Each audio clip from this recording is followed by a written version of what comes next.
Hello everyone, we're going to continue on with book number 1, aka the Sipapu Oddessy, and this segment is called Glorious Life. When Bob awakened, it was dark and he was thirsty, but still too weak to make any effort to move. He made a mental note to himself that he felt no pain and was thankful. He was too weak and confused to even think about it. It was as if he had been drugged.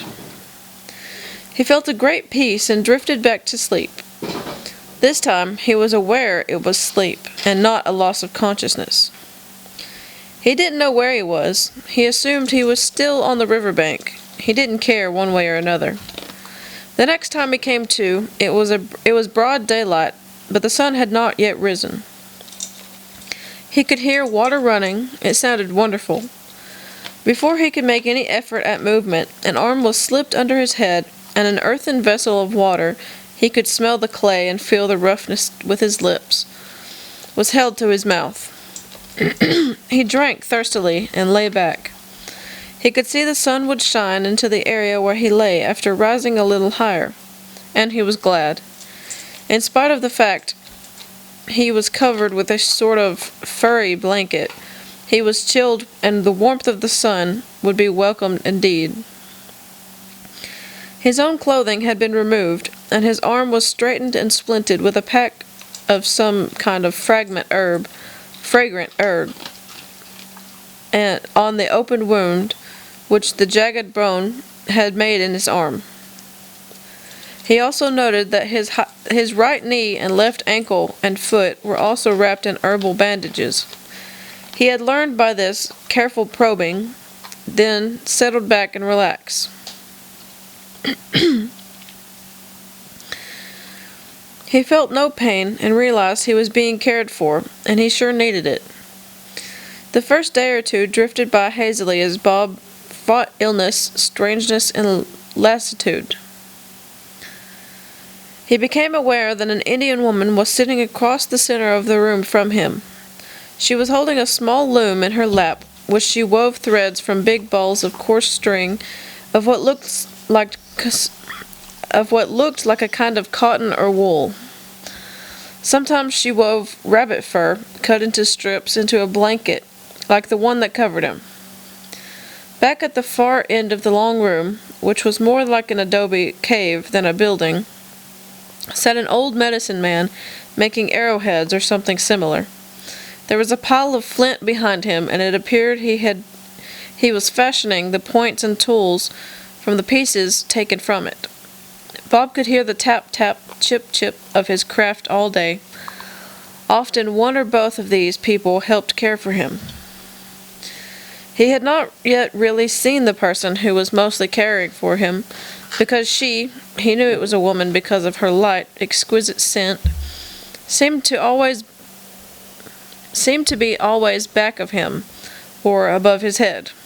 On the third afternoon, however, he saw her move over to where a spring ran water near the opening of the room.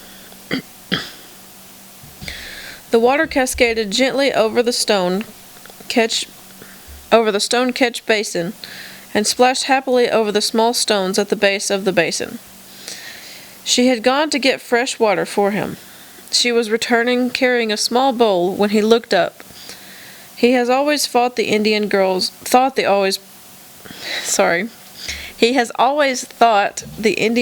were pretty, but never had he seen anyone equal to this girl. She was so beautiful, he couldn't believe his eyes, and thought to himself that perhaps he had perished after all. She brought the bowl to him, gave him a drink, bathed his face, and gently smiled at him. She then turned toward the room opening and settled on the sand shelf at the foot of his pallet. He studied her as she began working on pieces of leather which were obviously intended to be shoes. The leather was soft as butter, and appeared to be from the same material as the clothing which had been placed on his body. He wondered what her name might be. He watched a while and studied her eyes, as they were like the wide, bottomless eyes of a doe, and decided he would call her Fawn. She reminded him of a graceful and gentle fawn. Every time he looked at her, he felt an unbelievable tug at his heart, because if he had not known better, he would have been sure she was a Narangia. Sorry if I mispronounced that. The memories caused bittersweet pain as he marveled at the similarities of this girl and his lost love from Peru. From his pallet, he could look out to sea across the valley, a large bit of sky and a bit of what appeared to be a cliff ledge jutting out in front of the room opening. Fawn was always the one who brought food, fed him from an earthen bowl, and wiped his hands and face with a damp, coarse cloth. Every evening she brought him a bowl of some kind of herbal tea, kind of faintly bitter, but decidedly sweet and aromatic. After he drank it, he always slipped into a deep sleep that would last all night. His arm was mostly comfortable, and he had the feeling it was healing rapidly. The swelling in his legs was greatly reduced, although he had not tried to bear weight on them. He was still too weak to make the effort to even sit. After a few more days, Fawn stopped bringing the evening bowl of tea, and Bob was awake more during the night.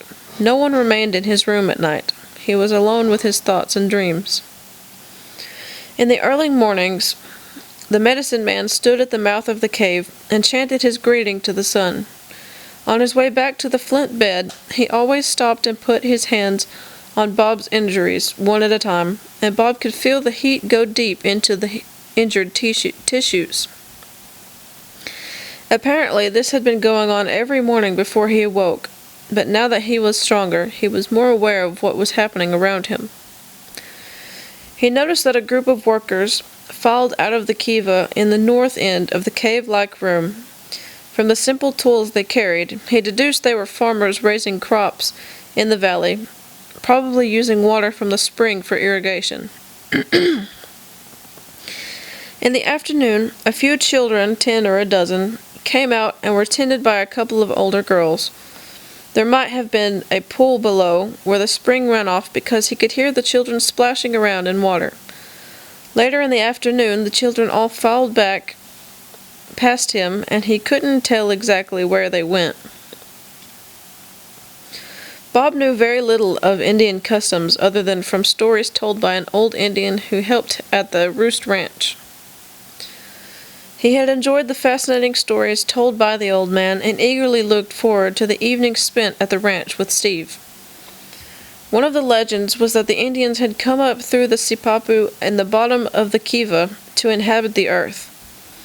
He had seen the Sipapus in the floors of kivas, rectangles about 18 inches long and 14 inches or so wide, carved a few inches into the floor of the kiva. These indentations were always kept meticulously clean, and the Indians said they often communicated with the spirit world through them. Bob wondered if it could possibly be that this clan was just emerging to raise crops and store food in the caves below for their final emergence in the next spring.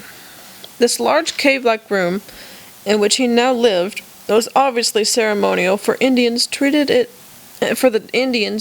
it as holy ground, hardly ever disturbing a grain of sand. Was it possible that the clan might be returning to the spirit world through the Sipapu every night? Oh boy, he thought, is my mind on a wild kick now. As the days slipped by into what Bob thought must be weeks, he realized he was captivated by Fawn. One day, as she sat nearby, he became overcome with her beauty and grace and reached out to pull her roughly into his arms. He grasped her arm, and the weaver stood up. He caught a movement from the medicine man. A wave of fear washed over him. He instinctively knew that his action would not be tolerated, that he must treat Fawn with careful consideration. Well, that suited him well enough, for by now he was deeply in love with her. The following day, as she again sat nearby, he burst out, "I only wish you could talk to me." "I can talk to you." She looked at him in surprise. "Well, why haven't you then?" As he was struck with a new thought. "And in my language, too." She laughed, a tinkling brook water sound, and answered, "You didn't ask me before. And we are not actually talking any language, just from one mind to the other, really. You have to open your mind to another person to talk to them." Bob begged how to make this approach. And Fawn said that the first must come desire. Nothing was ever possible without desire first. When one desired deeply enough, he could open his mind to another, and if that other wanted to communicate, both minds were open and tuned to each other. Bob was not entirely convinced. He pointed to the shouting children. Again, her tinkle of amusement, and she said, "They are not actually talking as much, although we do have words, and our chants are words, but mostly they are just making sounds somewhat like singing of birds." He listened a moment, and she was right. They did sound a bit like birds. One afternoon, after Fawn had left him, Bob got up and moved over to the weaver, and sat down near her. If desire was the key, he had plenty of that. He desperately needed to find out what was going on. It required many sessions and endless attempts, but finally he learned that this was a group set up to come out through the Sipapu and inhabit the earth, as he had fantasized. "This is too incredible," he thought to himself. He was told that this was what they called the linking year, when they were raising and storing crops to last them until they could get settled. They had built many dwellings and several villages. They were building storage holes, and also storing in caves along the ledges north of this one, which they did use for ceremonial purposes. He learned also that Fawn was the beloved daughter of the Supreme Spirit, and only because of that she was allowed to be of the world for just this summer. When Bob asked if she was coming out with the clan, the weaver assured him that she was not. Her father would probably never let her leave the spirit world. Then the weaver closed her mind, communication stopped, and Bob had to be content with the bit he had learned. Bob was certainly not content with the prospects of losing yet another love. If Fawn could not come out, then how was he going to arrange to go through the Sipapu and be with her? It took a day or two for him to get the weaver to talk to him again. She seemed to be afraid to say very much, but at last he asked her point blank if there was any way he could go back through the Sipapu. She was stark silent for a moment, and he thought he had angered her. Damn. Why did he be so blunt?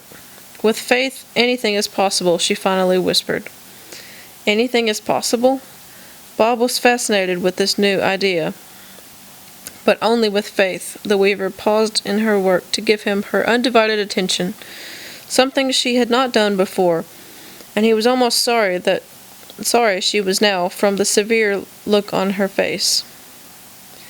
Only with faith. Talk to the medicine man. Her mind snapped shut, ending the discussion, and Bob had to go back to his pallet to think this over. Bob was in total awe of the medicine man. He knew how the Indians revered these leaders. He felt he couldn't simply go up and start asking a bunch of questions. If he could just take some gift, and his mind searched for something. He had not had need of the clothing which the Indians had removed when he was brought here, and he spotted them cleanly washed and folded on a little shelf on the far wall. He hobbled over to them, and surely enough the things he had been carrying in his pockets were all there. He inventoried the contents, and decided upon using his pocket knife. When he worked up his courage, he approached the medicine man and knelt down as he had watched the children that the medicine man coached do. The old seer looked up, smiled, and opened his mind to Bob, and Bob said he had a gift for him. He took out the knife and opened it. He was glad he always kept the edge on honed and razor sharp. He pulled a hair from his head and snipped it off an inch or so from where he held it in his fingers. The medicine man reached back of him, struck off a chip of flint, and taking a hair from his own head, he indicated that Bob should hold one end. Then he delicately and carefully split the hair.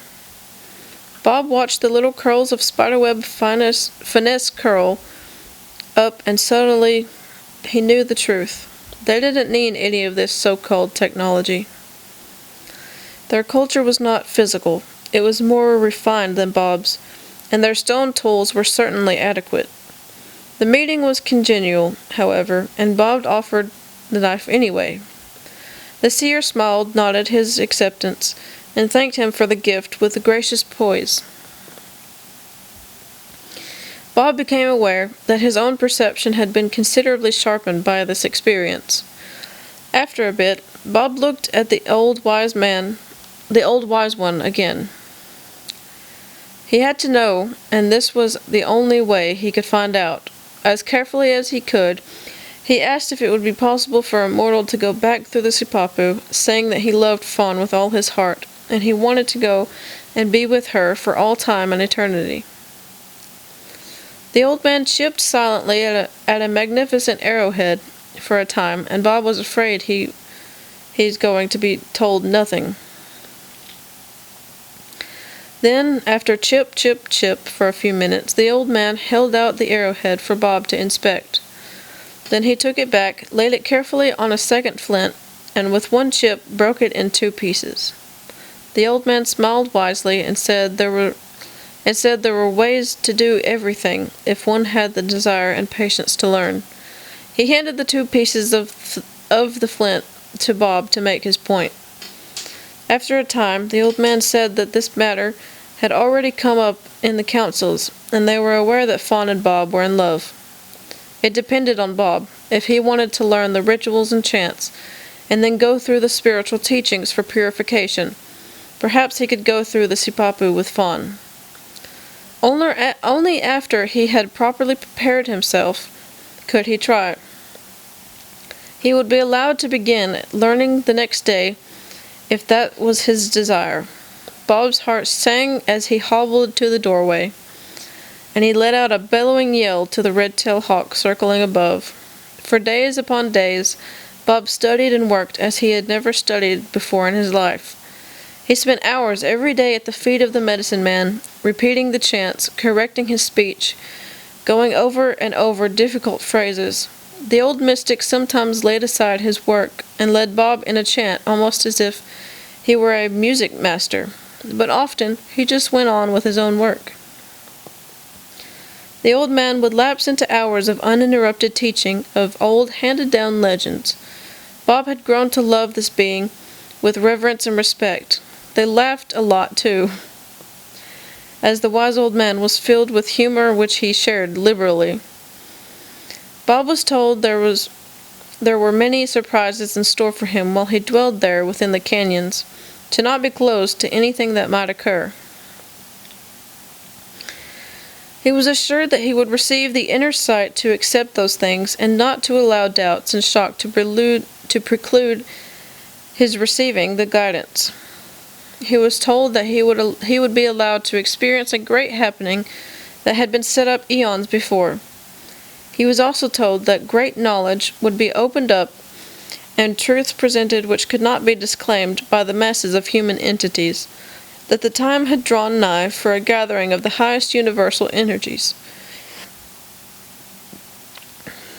Bob wanted to pursue the subject that the old man had turned off, and he knew no more discussion would take place that day.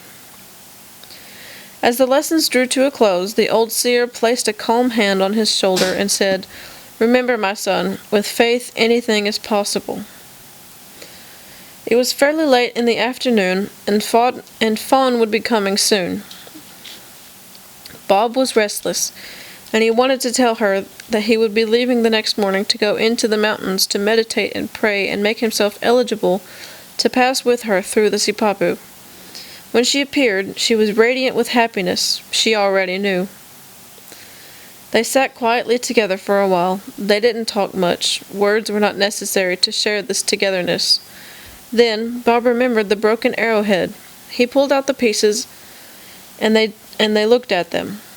Bob took the larger piece and tucked it into his pocket of the shirt he was wearing. He extended his other hand and offered the pointed piece to Fawn. He told her to keep it always, for as with themselves, when the pieces were placed together, they formed a unit, a whole. He smiled and said that each time she looked at her portion, she would think of him, and they would always be together that way. And that's the end of this segment. Thank you.